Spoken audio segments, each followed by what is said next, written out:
Welcome my students. Today we will see about corrosion. Let me put the full view. What is the view? Traders underscore which navigations.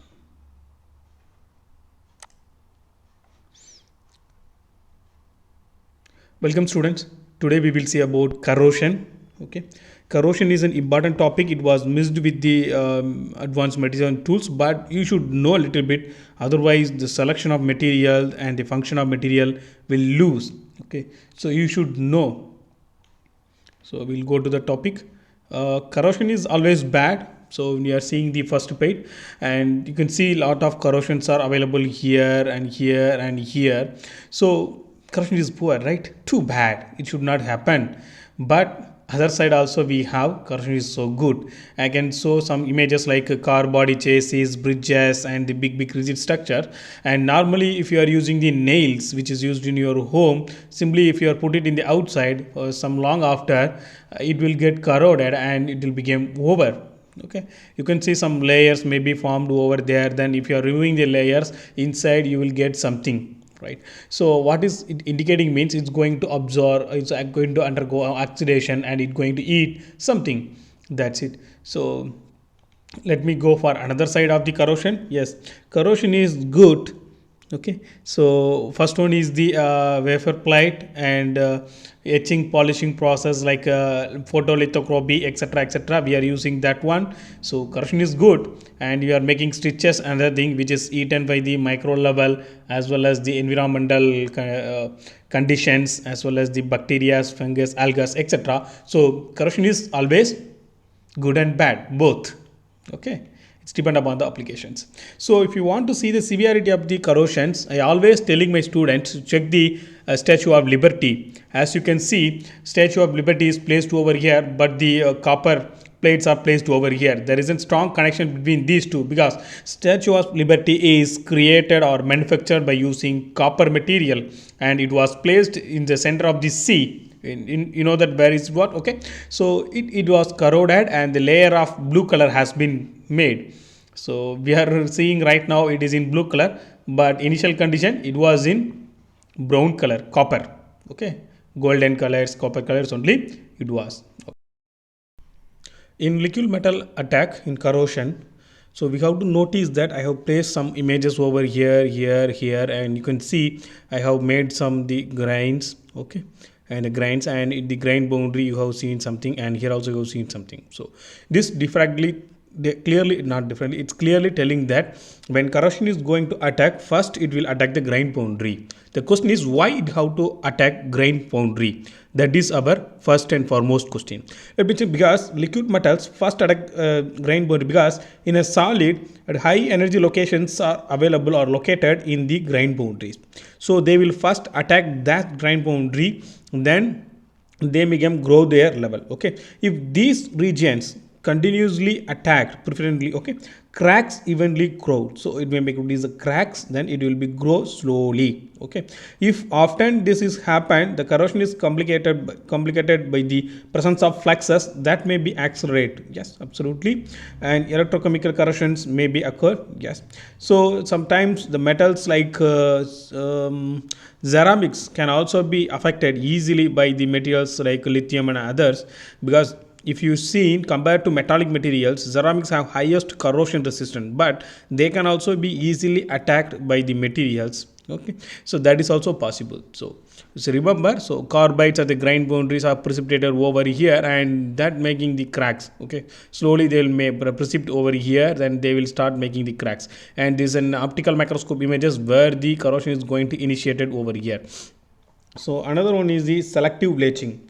So selective bleaching is nothing but selectively attacking some particular materials. Okay, if graphite corrosion of gray cast iron is the best example. As you can see, this is a gray cast iron's image, and where loss of metals are occurred here and here due to the corrosions. Okay, because the gray cast ions dissolved in the water or soil. Okay, it's just leaving behind the interconnected graphite flakes. Okay, and slowly that produce the corrosion product. Okay, so localized corrosions may be happen which of this thing, and you can see that loss of materials are occurred over here, and through some image they have exposed over here. Okay, so please remember this thing. So and y- previous slide I have told that ceramics may affected by lithium and other, and you may have a question how it is possible, because ceramics are very corrosion resistant materials, and how it is possible. Okay, let me tell you one thing. And beginning of the class we are talking about the cupola furnace and other things, and because ceramics have used to make the layers inside layers of the cupola furnace, and bottom side also to collect the molten metal as well as slag. Okay, so similarly happen, because when you are going to extract the metal from the ore or raw material, we have to burn it. Okay, so while burning, what are the things we are going to use? We are going to use coke, iron, limestone. Those things will be placed from the charging door here. Then here we have a tires. From through the tires the burning will be taken place. Okay, where oxygen and other gases will be supplied, and it will be burnt, and because of the heat only molten metal and slag will be placed here, and later we will collect the molten metal, and we are taking the slag also outside from the cupola furnace. So if you are having the acid refractory is rapidly acted by the basics CaO, MgO in the limestone and coke and other things, depending upon the material which you going to mix with the raw material, it's also going to play a role. Okay, if you are having glass produced from Si silica, and N2O is rapidly acted by the water, and calcium oxide must be added to the glass to minimize these attacks, because this is the small thing, because we can't say that all the materials having good property, but they have smaller weakness. We have to check and we have to work according to it. Okay, so next one is the attacks on polymers. So polymers, what we will do initially, we have monomer, then we going to accelerate. So n times of monomers will give plastics and polymer. Okay, so in chemical attack corrosion, what will do, they will separate each and everything. So polymer became monomer. So assume that you see the like the, so currently he holding one polymer small gel, small solid objects, and when you are putting inside it, okay, so if you are putting some liquids, okay, then what will happen, and some acid or basic mixtures, if you are putting say NaOH or HCl, you are putting this inside this gel, so what will happen, inside this beaker they slowly react, they going to slowly cut the bonds, they will eat it. Okay, so the monomers became the polymers became monomers and separate. Okay, this is a small thing behind that one. Okay, and it's same thing with both thermoplastic and thermosettings, etc., exceptional few cases.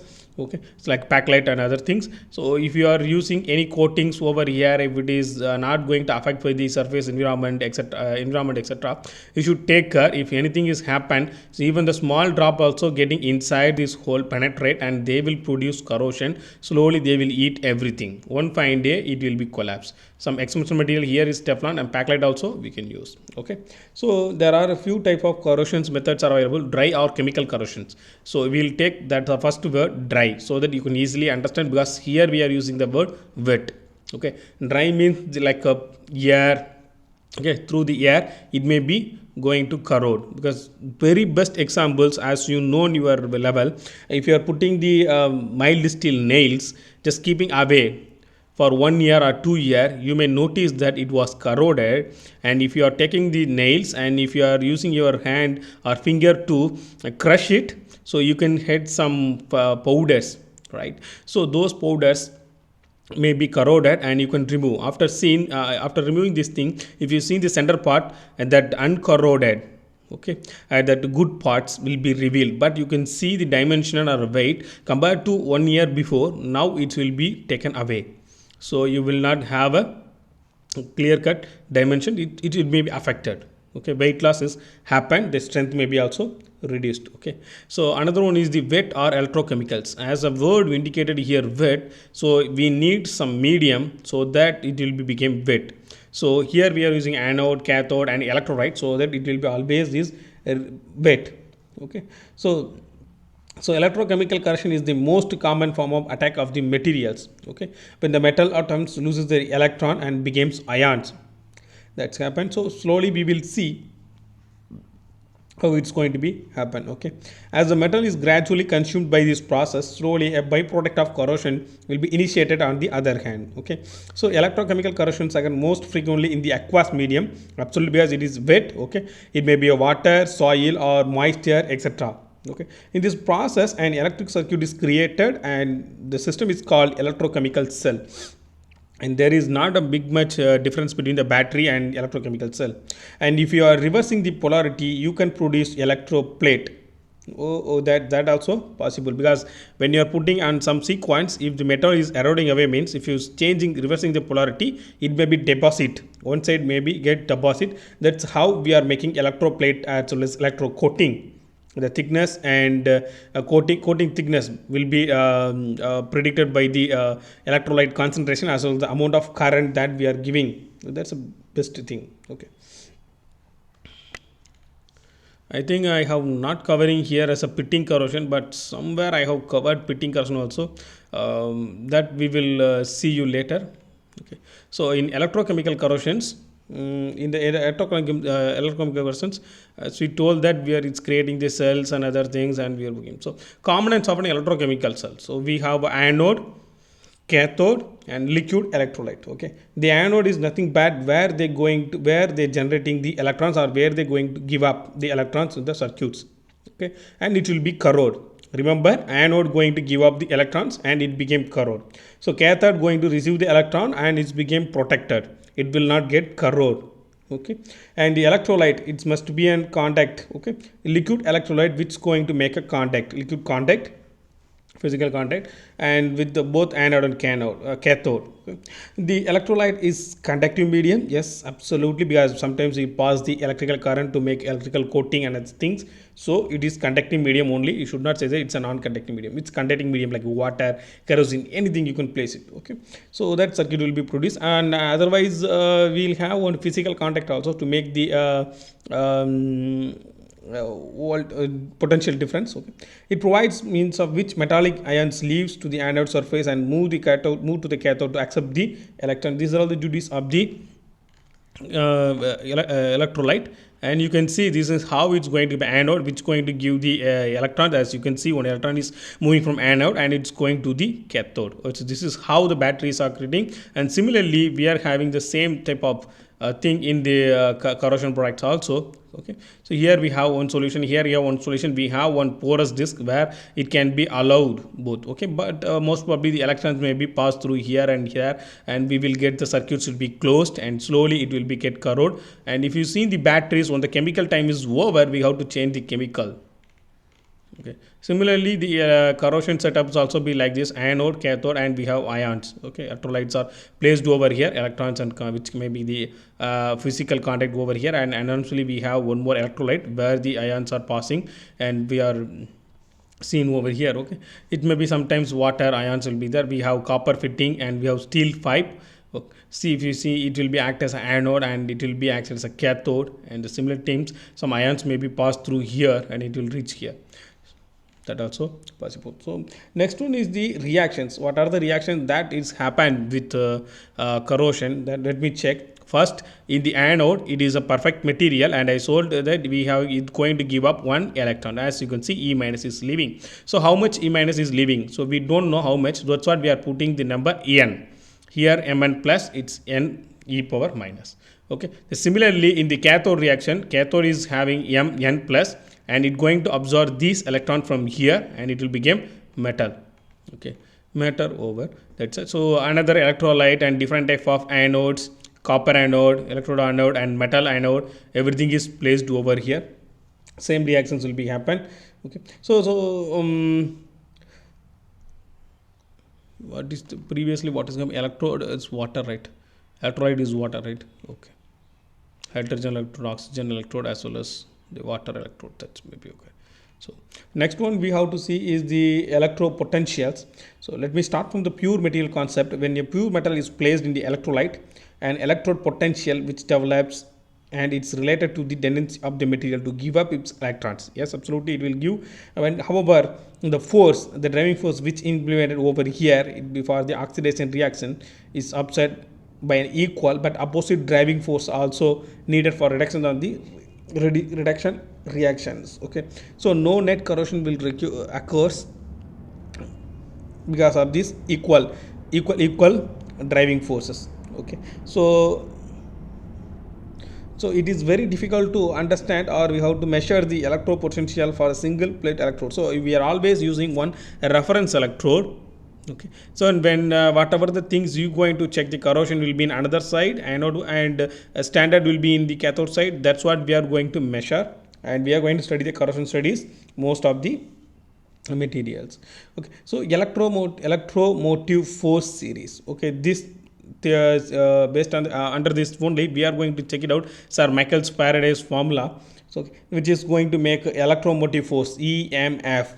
Okay, those series are shown woven here. So in the beginning also we have seen more the anodic, more the way to corrosion. So if you are seen, and Ag, Au as well as platinum, where is that platinum, PT, they are called as a noble material, they won't corrode that much easily. So we are using those materials as reference material while calculating the corrosion for others. While other side, if you see MgAl, titanium, they are easily corroded, because within for welding itself, I told you we are going to use AC type of mode for welding aluminum, because in the AC one cycle will be cleaning, one cycle will be welding, within fraction of second it will be occurred. Okay, that is the reason, because oxidation is nothing but corrosion, remember.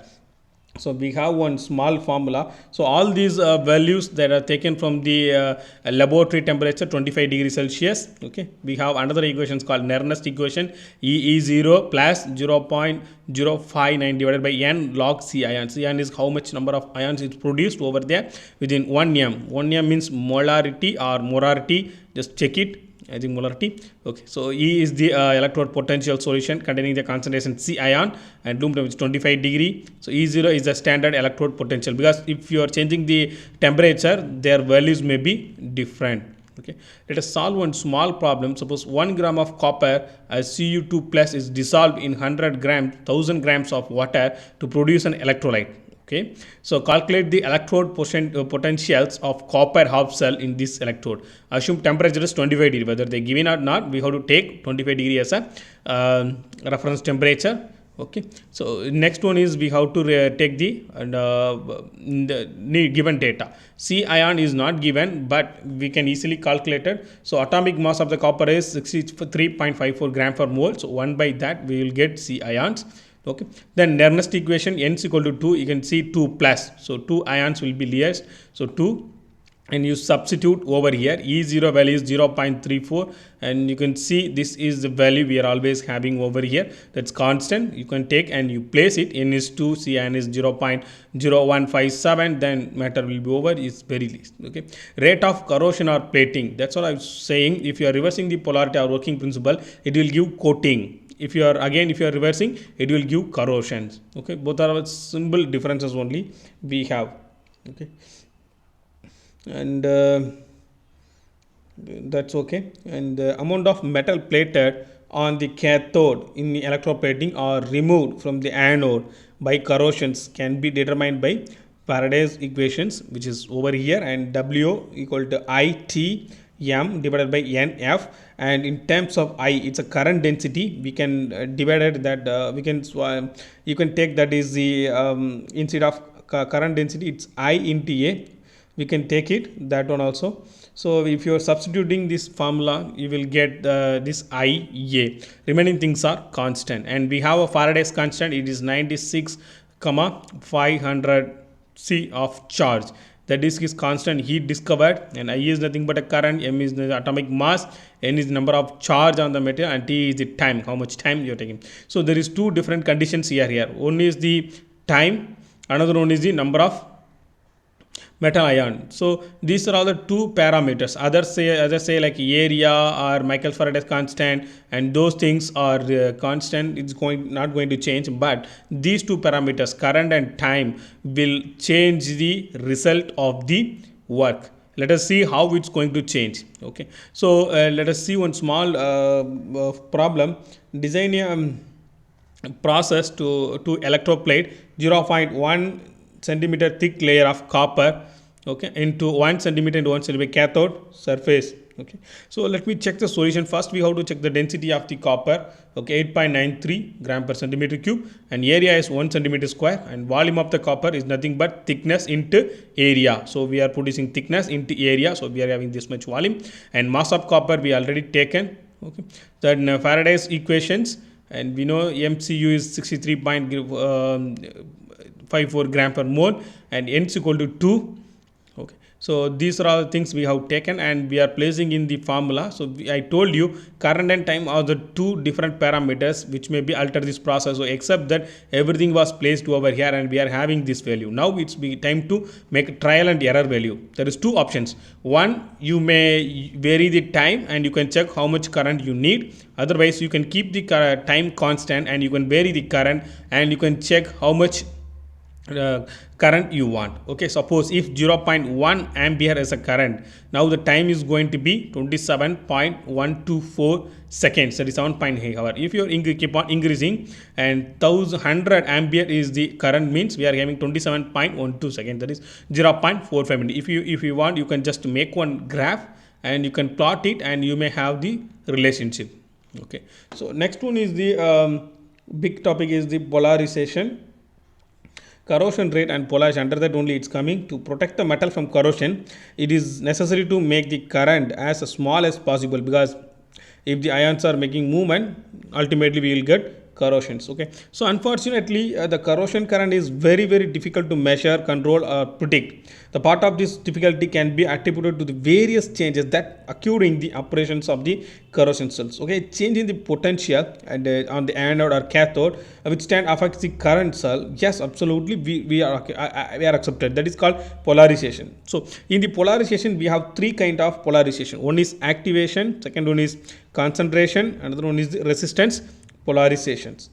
Okay, in activation polarization, this kind of polarization which is related to, yeah, this kind of which is related to the energy required to cause anode or cathode reactions to occur.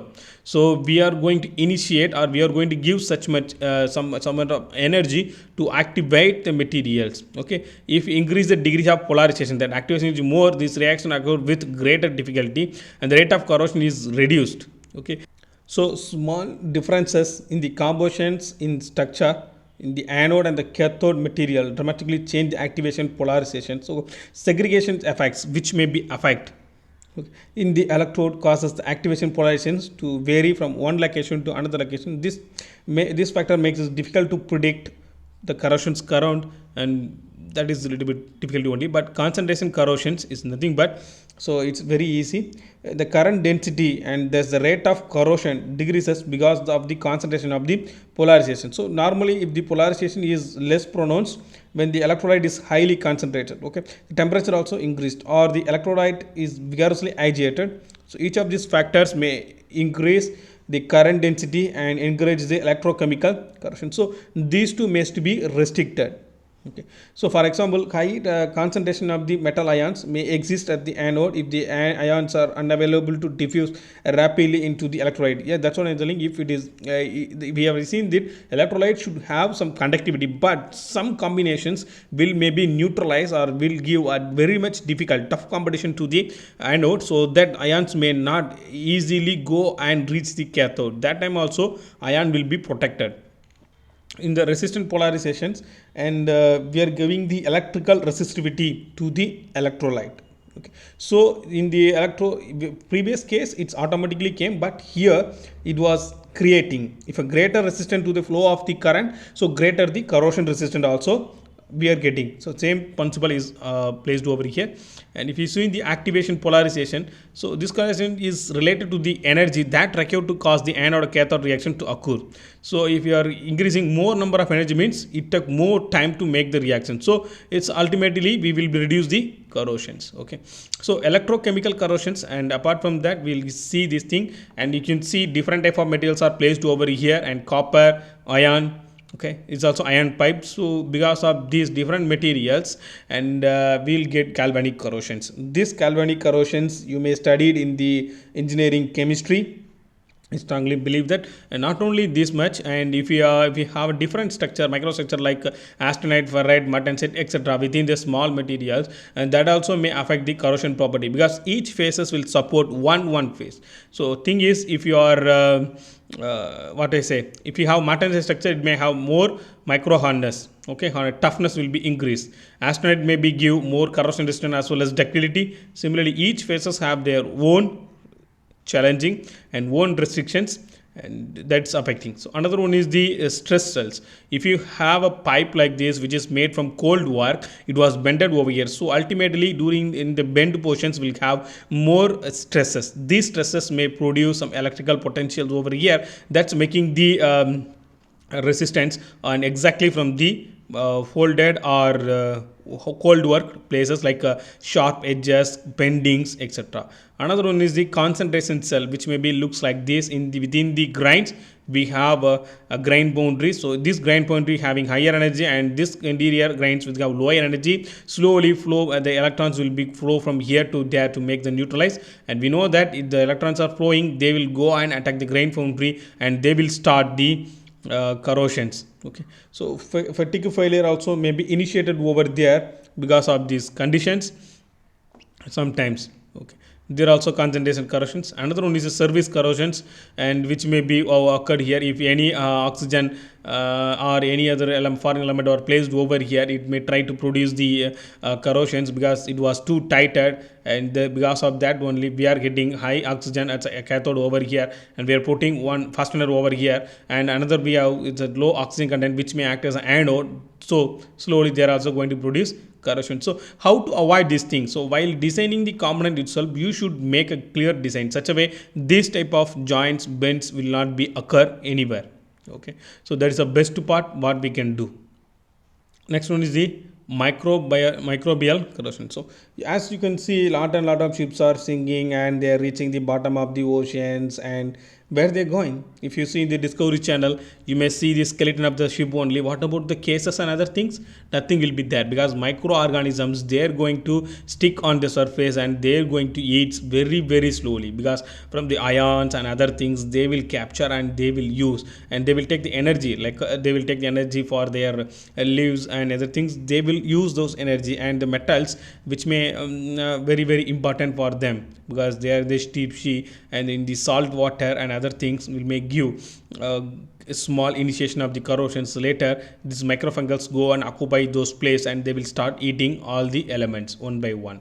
So what are the things that we have to use to protect the corrosion from our for our required material? So previously we have seen some this type of things, so we will see it from that one. So we have rivet joint which is very tight, and as I told, here we have low level oxygen and here a high level oxygen, so electrons will be flow from here to there and then make corrosions. So instead of that, what we can do, we can put some third element like this.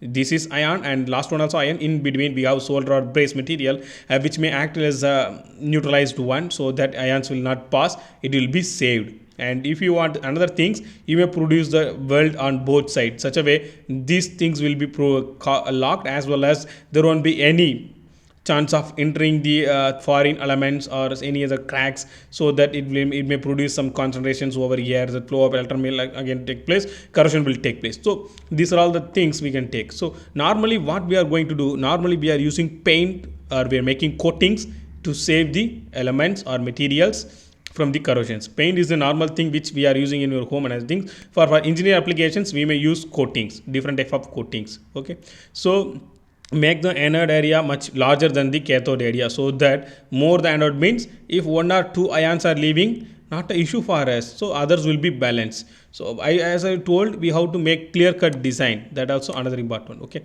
avoid service between these stand assembled or joint materials, that's what we just now we have seen. Okay, so you can see that's other things over here. So coatings, here we have zinc coating on the steel which may also going to protect, because you can see zinc Zn2 plus, here only one electron is needed, so another will be balanced. Tin also have a good effect.